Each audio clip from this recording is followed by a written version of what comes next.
हम लोगों को सत्संग सुनने का ये अवसर मिल रहा। सत्संग जन जो कोई पावे,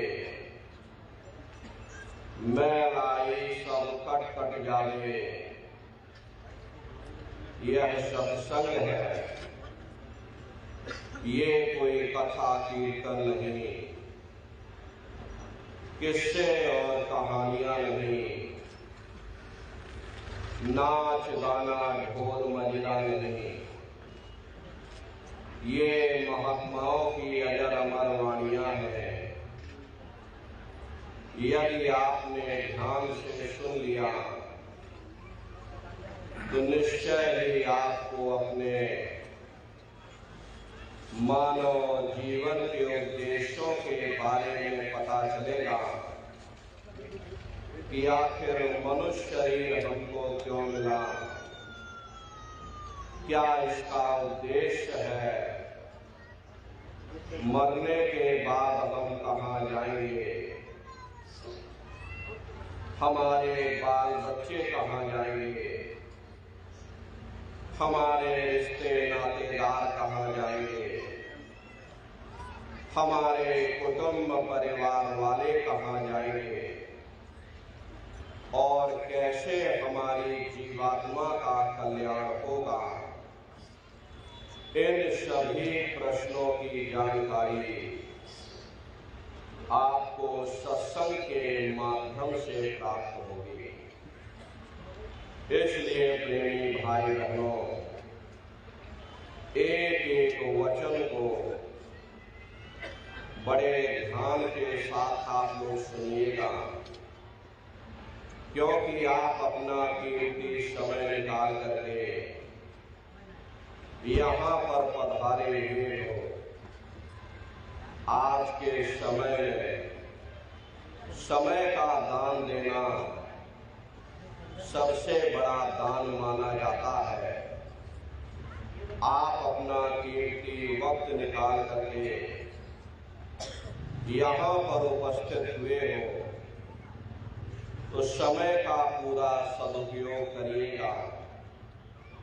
एक एक वचन को बड़े ध्यान के साथ सुनिएगा और समझने की कोशिश करिएगा। प्रेमी भाई बहनों, यह मनुष्य शरीर हम लोगों को बड़े सौभाग्य से प्राप्त हुआ। ये जीवन बहुत अनमोल है। उस परम पिता परमात्मा ने हमको यह जीवन केवल इसीलिए दिया है ताकि हम जीते जी उस प्रभु की भक्ति करके अपनी जीवात्मा का कल्याण करा सके। ये 5 तत्वों का पुतला, ये पंच भौतिक शरीर हम लोगों को एक निश्चित समय के लिए मिला। एक निश्चित समय को हम आप नहीं जानते हैं, किंतु जिसका ये मकान है, जिसका ये शरीर है, वो अवश्य ही जानता है। और समय पूरा हो जाने पर मकान मालिक जबरदस्ती इस मकान को खाली करवा लेगा। उस समय न जमीन जायदाद काम आएगी, न धन संपत्ति काम आएगी। मन को, बुद्धि को, चित्त को और जीवात्मा को निकाल करके इस शरीर से बाहर कर दिया जाएगा। ये शरीर आपका यही जमीन पर गिर पड़ेगा, क्योंकि जीवात्मा के निकल जाने के बाद में ये शरीर सिर्फ एक माटी का पुतला है, उससे ज्यादा कुछ भी नहीं। आप इस मिट्टी के पुतले को ले जाकर शमशान भूमि पर जला करके राख कर दोगे। हमारी आपकी कौम, हमारा आपका मजहब हमारा आपका नाम उसी शमशान भूमि पर जल करके राख हो जाएगा। महात्मा प्रेम से जीवों को समझाते हैं कि भाई मिले नरदेह यह तुमको, बनाओ काश कुछ अपना, पचो मत आए इस जग में, जानियो रैन का सुपना। हरे प्रेमी भाई बहनों, जैसे रात में हम लोग स्वप्न देखते हैं, हालांकि उस समय पर हमें स्वप्न सच मालूम पड़ता है, असली प्रतीत मालूम होता है, लेकिन जब हम सुबह उठते हैं, जब हमारी आंखें खुलती हैं, तब हमें होश आता कि नहीं भाई, हम तो स्वप्न देख रहे थे, ये सब भ्रम है। ठीक उसी प्रकार से यह दुनिया भी 10-20-100 साल का स्वप्न है। अब आप कहोगे हम जाग रहे हैं, परंतु प्रेमी भाई बहनों, ऐसा हरगिज नहीं है। जिस दिन मौत का वक्त आएगा, हरे आप रोगे, हाय हाय करके चिल्लाओगे कि हाय हमने सारी जिंदगी यूं ही स्वप्न में गुजार दी, जागने का समय तो अभी आया था, जो कुछ करना था अभी करना था। लेकिन प्रेमी भाई बहनों, अब पछताए होत क्या, जब चिड़िया चुग गई खेत। महात्मा प्रेम से जीवों को समझाते हैं कि भाई देह और ग्रेह सब झूठा, भरम में काहे को खपना, ये घर बार हमारा अपना नहीं, हरे पराया देश है, ये शराय खाना है, ये मुसाफिर खाना है, ये शरीर भी तुम्हारा अपना नहीं, ये भी काल का पिंजरा है, किराए का मकान है, पराया मकान है। किसी को 40-50 साल के लिए मिला, किसी को 80-90-100 साल के लिए मिल गया। जितने जितने श्वास उस मालिक ने बख्शे हैं, उसे भुगतने के बाद में हमें शरीर को यहीं छोड़ जाना। श्वास दुधारा नित ही जारी, एक दिन खाली चाम।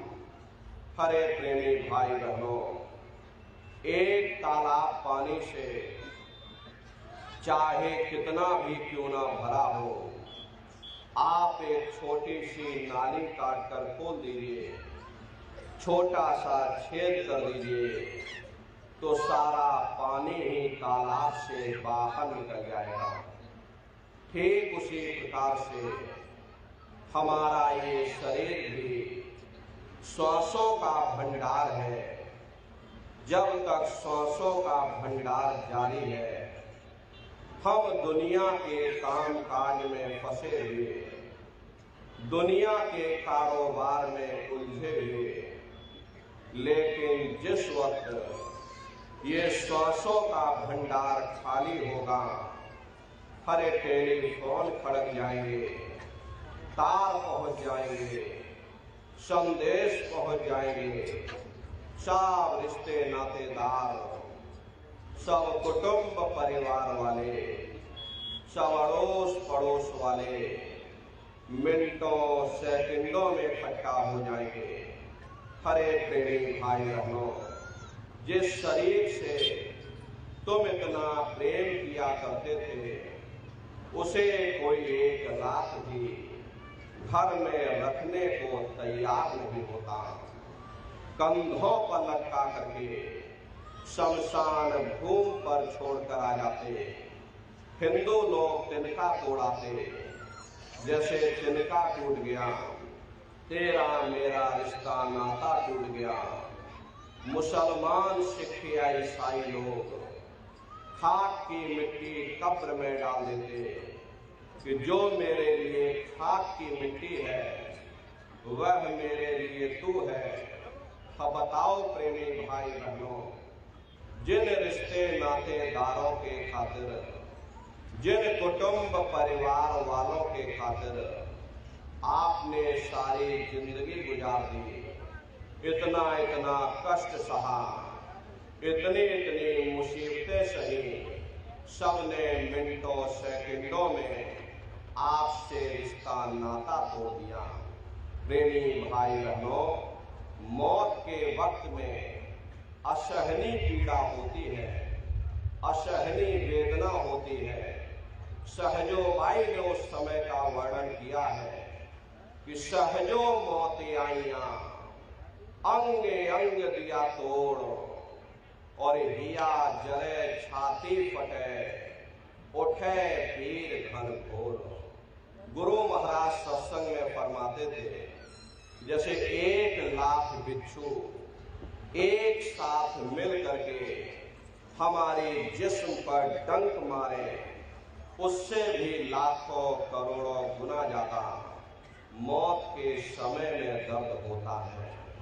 जब मृत्यु आती है तो किस तरह से प्राण निकलते हैं, प्राणों के निकलने की क्या प्रक्रिया होती है, जरा उसे भी पहले आप समझ लीजिए। देखो प्रेमी भाई बहनों, जैसे संसार में महाप्रलय होती, महाप्रलय के समय क्या होता, सबसे पहले पूरी पृथ्वी ढह जाती, ये पृथ्वी पानी में घुल करके पानी बन जाती है। मानो सृष्टि की प्रलय एक बड़ी कयामत है और शरीर की प्रलय छोटी कयामत है। तो जैसे ही मौत आती है, सबसे पहले गुदा चक्र टूटता है। सिमटत भास श्वास उठ जावे, प्राण पति जम सिमट समावे। उस समय हमारी श्वासें रुक जाती, शरीर की चेतना पीछे सिमटने लगती, तो सबसे पहले गुदा चक्र ही टूटता है, क्योंकि गुदा चक्र में पृथ्वी का वास होता है। गुदा चक्र टूट करके ऊपर इंद्रिय चक्र में समा जाता, इंद्रिय चक्र में जल का वास होता, यानी जल ने पृथ्वी को खोल दिया। फिर जब इंद्रिय चक्र टूटेगा तो ऊपर नाभि चक्र में समा जाएगा। नाभि चक्र में अग्नि का वास होता, यानी अग्नि ने फिर जल को सुखा दिया। ये नीचे से सिमटाव होता है, नीचे से ऊपर की ओर सिमटाव होता। फिर जब ये नाभि चक्र टूटेगा तो हृदय चक्र में समा जाएगा। हृदय चक्र में वायु का वास होता, यानी वायु ने अग्नि को अपने में समाहित कर लिया और इस तरह से वायु आकाश में उड़ गई। ये आंखों की पुतलियां पलट जाती हैं, मुंह खुला का खुला रह जाता। महात्मा कहते हैं कि जब यह कर्म कलाई उपजावे, बुद्धि सुरत की आन दबावे, जब यह जीवात्मा पांचों तत्वों को लांग करके जल पृथ्वी अग्नि वायु आकाश पांचों तत्वों को लांग करके ऊपर आती है, तो काल दाढ़ में आन दवानी, जब ढर के नैनन से पानी, जब काल अपनी दाढ़ में दबाता उस समय नेत्रों से पानी निकलता है। इंद्रियां टूट टूट करके चकनाचूर हो जाती, सब रिश्ते नातेदार खड़े रह जाएंगे, डॉक्टर वैद्य हकीम सब आपको घेरे रह जाएंगे, लेकिन आप अपनी पीड़ा को, अपने दुख को उस समय अपने मुख से बयान नहीं कर पाओगे। सिर्फ आपके नेत्रों से अश्रु टपकेंगे। हरे यमदूत आते हैं, प्राणों की डोरी को तोड़ देते और जीवात्मा को खींच करके इस शरीर से बाहर कर दिया जाता। जैसे ही जीवात्मा शरीर से अलग हुई, ये शरीर हमारा आपका मिट्टी हो जाता। फिर इस मट्टी को एक रात अपने घर में कोई रखने को तैयार नहीं होता। अरे आपके कितने भी सगे संबंधी क्यों ना हो, खास नात रिश्तेदार क्यों ना हो, लेकिन एक रात कोई घर में मट्टी रखने के लिए तैयार नहीं होते। कहते भाई जल्दी करो जल्दी करो, अब इनकी शक्ल देखने में हमको डर लग रहा, जल्दी से बाजार से कफन खरीद के लाओ, जल्दी से लकड़ियां खरीद के लाओ, जल्दी से चिता तैयार करो, इनको घर में से जल्दी से उठा ले जाओ, वहीं शमशान भूमि पर जला देना। ये जो घर में इनके कपड़े लत्ते पड़े हुए, फिर इनके कपड़े लत्ते भी उठा ले जाओ, वहीं शमशान भूमि पर जला देना। जिस बिस्तर पर ये लेटे रहे, ये बिस्तर भी अशुद्ध हो गया। अब इनकी छुई हुई चीज हमको घर में एक नहीं चाहिए, इसलिए इनका बिस्तर भी उठा ले जाओ, वही शमशान भूमि पर जला देना। लेकिन उसने कोई सोने की अंगूठी पहनी होगी, उसे धीरे से उतार कर जेब में रख लोगे, बस वही एक अशुद्ध नहीं होगा और बाकी सब अशुद्ध हो जाएगा। अरे महात्मा कहते हैं कि भाई कुटुंब परिवार मतलब का, बिना धन पास नहीं जाए। ये रिश्ते नातेदार, ये कुटुंब परिवार वाले, ये सब स्वार्थ के संगी साथी हैं। हरे नर नारियों, आज तुम्हारे जेब में पैसा है तो साफ जैसे तैसे तुमसे रिश्तेदारियां कायम कर लेंगे। आज जेब खाली हो जाए तो बेटा बाप को बाप कहने के लिए तैयार नहीं होता। हर आप रोज कचहरियों में मुकदमों का हाल देखते हो। यदि किसी पिता ने बंटवारा करते समय किसी एक बेटे को 1000 रुपया कम दे दिया या 1 बीघा जमीन कम दे दी तो बेटा बाप का दुश्मन बन जाता, उसे ले जाकर कचहरियों में खड़ा कर देता।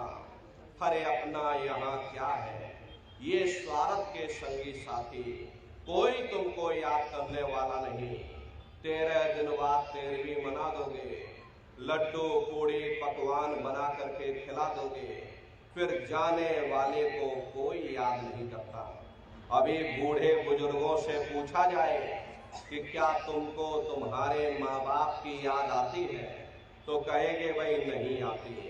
अरे क्यों नहीं आती, तुम्हारे माँ बाप थे, तुमको पाला पोसा बड़ा किया, खुद भूखे रहे होंगे, तुम्हारा पेट पाला होगा, तुमको तुम्हारे माँ बाप की याद क्यों नहीं आती? क्योंकि तुम्हारे सामने तुम्हारे लड़के बच्चे हो गए, तुम्हारे नाती पोता पंती और संती हो गए, इसलिए तुम अपने माँ बाप की यादों को भूल गए और नई यादों में बस गए। ऐसे ही प्रेमी भाई बहनों, एक दिन सब तुमको भी भूल जाएंगे, कोई किसी को याद करने वाला नहीं। ये कहानी तो शमशान भूमि पर समाप्त हो गई। उधर देखो क्या होता, तुम्हारी जीवात्मा को ले जाकर के ऊपर धर्मराज की कचहरी में पेश कर दिया जाएगा। वहां पलक झपकते ही तुम्हारे अच्छे बुरे कर्मों का हिसाब किताब हो जाएगा। धर्मराज तुमको सजा सुना देंगे, ले जाओ इनको फलाने नरक में डाल दो, क्योंकि मैंने इनको मौका दिया था, मैंने इनको मनुष्य शरीर दिया था। जब ये माँ के गर्भ में उल्टे लटके हुए थे, उस समय इन्होंने मुझसे प्रार्थना की थी कि हे मालिक, मुझे एक बार मौका दे दो, मुझे एक बार मनुष्य शरीर दे दो, हम भजन करेंगे, भक्ति करेंगे, हम अपनी जीवात्मा का कल्याण करेंगे। तो मैंने इनकी प्रार्थना स्वीकार कर ली और इनको मैंने मनुष्य शरीर दे दिया और कह करके भेजा था कि भाई मनुष्य शरीर ये किराए का मकान है, ये तुम्हारा अपना नहीं है, अगर ये तुम्हारा अपना होता तो हमेशा तुम्हारे पास रहता। ये तुम्हारा अपना नहीं, ये मैंने तुमको कुछ समय के लिए किराए का मकान दिया है। हाँ, तुम अपनी जीवात्मा को मेरे किराए के मकान में बैठा करके मालिक की भक्ति करके अपनी जीवात्मा का कल्याण करा लेना। मैंने कुछ समय के लिए तुम सबको ये किराए का मकान दिया है। जब समय पूरा होगा मैं अपने सिपाहियों को भेजूंगा, उस समय पर तुम मेरे मकान को खाली कर देना। लेकिन इतना ध्यान रखना कि जैसा साफ सुथरा मैंने तुमको ये किराए का मकान दिया, वैसा ही साफ सुथरा तुम मुझको वापस लौटाना। लेकिन इस किराए के मकान में बैठ करके इन्होंने अच्छे बुरे कर्म कर डाले। मेरे किराए के मकान को इन्होंने अपने कर्मों से गंदा कर दिया, इसलिए कर्मों की सजा इनको मिलेगी। ले जाओ इनको फलाने नरक में डालो। हरे महात्मा कभी झूठ नहीं बोलते। महात्माओं ने जब साधना किया, साधना करके जब ऊपर गए और ऊपर जा करके जब उन्होंने नरकों का हाल देखा, तो हमारी आपकी जानकारी के लिए उन्होंने धर्म ग्रंथों में लिख दिया कि लोह के खम्भ तपत के माही, और जहां जीव को ले चिपकाई वहां लोहे के खंभे अग्नि से धधक धधक कर लाल हो रहे। ऐसे खोटे जीवों को उन खंभों में चिपकाया जाता। जीव हाय हाय करके तड़पता है। तड़फ तड़फ जीव जुलम बुखारी, और तपत खम्भ दुखी उपजे भारी। असहनी वेदना होती, असहनी दुख दर्द होता। जीव वहां रोता चिल्लाता रहता। वहां कोई तुम्हारी पुकार सुनने वाला नहीं, कोई तुम्हारी दर्द भरी आवाज को सुनने वाला नहीं। हरे नर नारियों, ये दुर्दशा क्यों हो गई? क्योंकि हम लोग मनमुखी हो गए, मन के कहे पर चलने लग गए। मन के कहे पर चल करके अच्छे बुरे कर्म करने लग गए। कर्मों का ये जखीरा अंबार के अंबार हमने अपने सिर पर लाद लिए। आज उन्हीं कर्मों का भोग पा रहे। हरे महात्मा कहते हैं कि भाई नर की अनेक और है, कहाँ लग कहूँ बखान, और दुख भोगते यह जीव जो जाने जो भोग समान। कहते भाई एक नरक नहीं, ऐसे वहां अनेकों अनेक नरक बने थे। अलग अलग खोटे पाप कर्मों के वहां पर अलग अलग नरक बने थे। ये जीव अपने अपने कर्म के अनुसार अनंतों अनंत युगों तक, वर्षों की बात नहीं कर रहे, अनंतों अनंत युगों तक जीव नरकों की यातनाएं भोगता रहता। और नरकों की यातनाएं भोगने के बाद में इसी जीवात्मा को सीधे मनुष्य शरीर नहीं दिया जाता, बल्कि इसे 4 खान 84 लाख योनियों में फिर डाला जाता। जैसे बच्चा होता है, बच्चा पहले कक्षा 1 पास करेगा, फिर कक्षा 2 में जाएगा। ऐसे वहां पर पूरा चैनल बना हुआ। नरकों की यातनाएं भोगने के बाद में इन्हीं जीवात्माओं को 4 खान 84 लाख योनियों में डाला जाता। प्रेमी भाई बहनों, ये 4 खान और 84 लाख योनियां ये कोई मामूली योनियां नहीं होती। 4 खान का मतलब होता है अंडज पिंडज उपमज स्थावर। ये 4 खाने होती हैं। पहली श्रेणी में पेड़ पौधों की आती है, जिनके अंदर पानी का तत्व मौजूद होता है। कभी ये भी मनुष्य हुआ करते थे, लेकिन आज अपने कर्मों का भोग पा रहे एक जगह पर बेचारे खड़े हुए हैं। दूसरी श्रेणी कीड़े मकोड़ों की आती है, जिनके अंदर पृथ्वी और अग्नि का तत्व मौजूद होता है। तीसरी श्रेणी पंछियों की आती है, चौथे चौपाए जानवरों की आती और पांचवी स्वयं इंसान की आती, जिसके अंदर पांचों तत्व जल पृथ्वी अग्नि वायु आकाश पांचों तत्व मौजूद होते हैं। प्रेमी भाई बहनों, ये 4 खाने हैं, इनकी अलग अलग कुल 84 लाख योनियां होती हैं। अब आप पेड़ पौधों को देखिए, आम का पेड़ अलग है, नीम का पेड़ अलग है, पीपल का पेड़ अलग है, ऐसे ही अलग अलग प्रजातियों के कीड़े मकोड़े, अलग अलग प्रजातियों के पशु पंछी, कुल मिलाकर के 84 लाख योनियां हैं। हम दुनिया के जीव नरकों की यातनाएं भोगने के बाद में इन्हीं 84 लाख योनियों में डाले जाते हैं। मामूली कष्ट नहीं होता।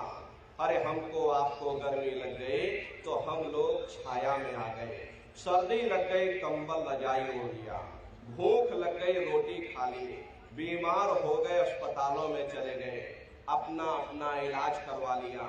लेकिन देखो इन जानवरों को, क्या गर्मी, क्या सर्दी, क्या बरसात, एक एक निवाले के लिए दर बदर ठोकरें खाते रहते। हर किसी का हाथ कट गया, किसी का पैर कट गया, किसी को जीते जी काट डाला, मुर्गी की गर्दन ही मरोड़ डाली।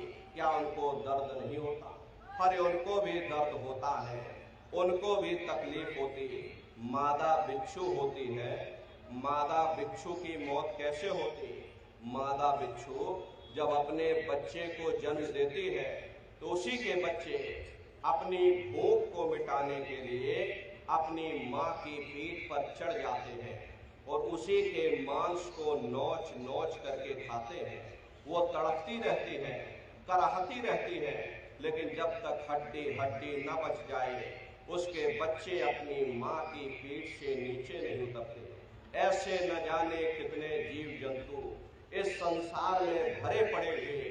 बीमार बैलों की दुर्दशा देखो, उनके मुंह से पशु का निकलता रहता, लेकिन टनों बोझा उनके ऊपर डाल दिया जाता, सोटा मार मार करके चला जाता। क्या उनको दर्द नहीं होता?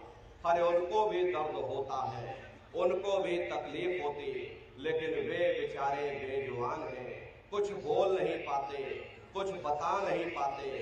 हम लोगों के अंदर जुबान है, हम लोग बोल बता देते, वे सिर्फ रोते और चिल्लाते रहते। अरे कौन उनकी पुकार सुनने वाला, कौन उनकी दर्द भरी आवाज को सुनने वाला? कौन सी अदालत में जाकर के वे बेचारे दरवाजा खटखटाएं? कौन मजिस्ट्रेट उनकी फरियाद को सुनेगा?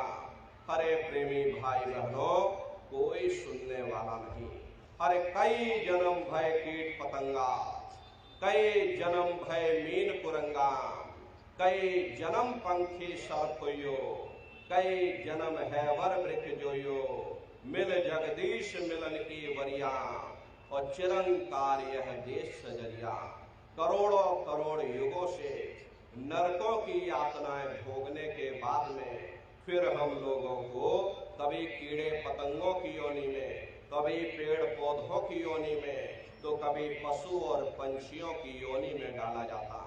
प्रेमी भाई बहनों, 84 लाख योनियों की सबसे जो आखिरी योनि होती है वो गाय और बैल की योनि होती है। गाय स्त्री का रूप लेती है और बैल पुरुष का रूप लेते हैं।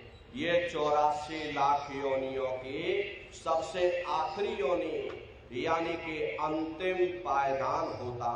उसके बाद तब जाकर के हम लोगों को दोबारा फिर से मनुष्य शरीर प्राप्त होता है।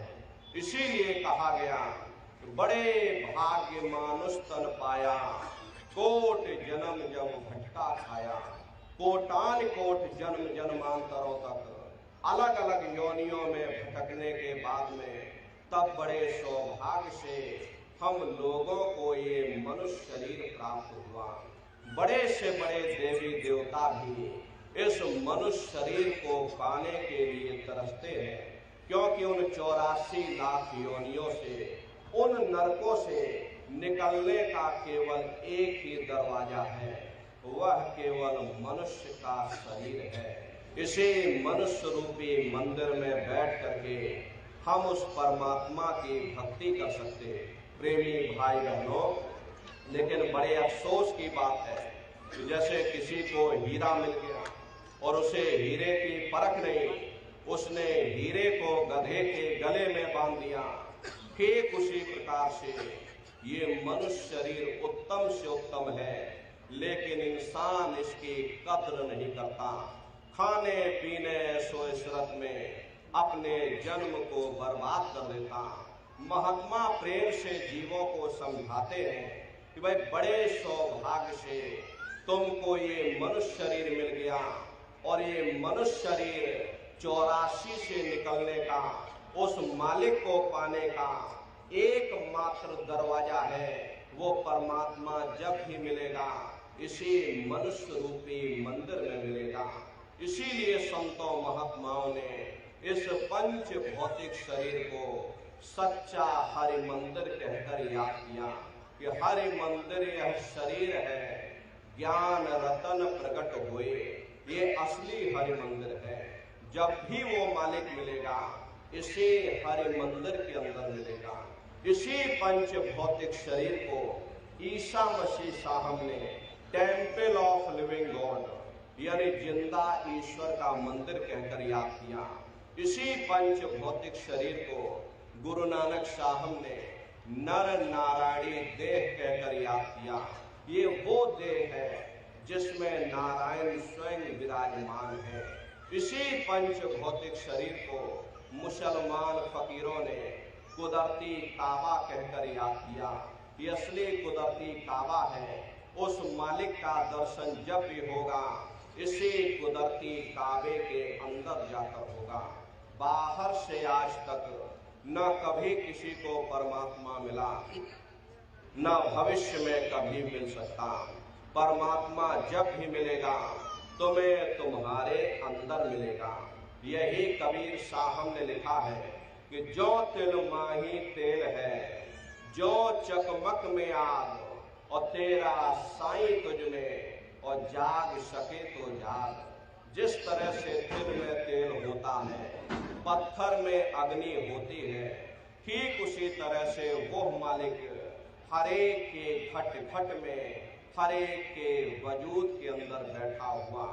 यही आपकी धर्म पुस्तकों में भी लिखा है कि अरे मोको का घोड़े रे बंदे, मैं तो तेरे पास में, और ना तीरथ में ना मूरत में, मैं तो हूँ विश्वास में।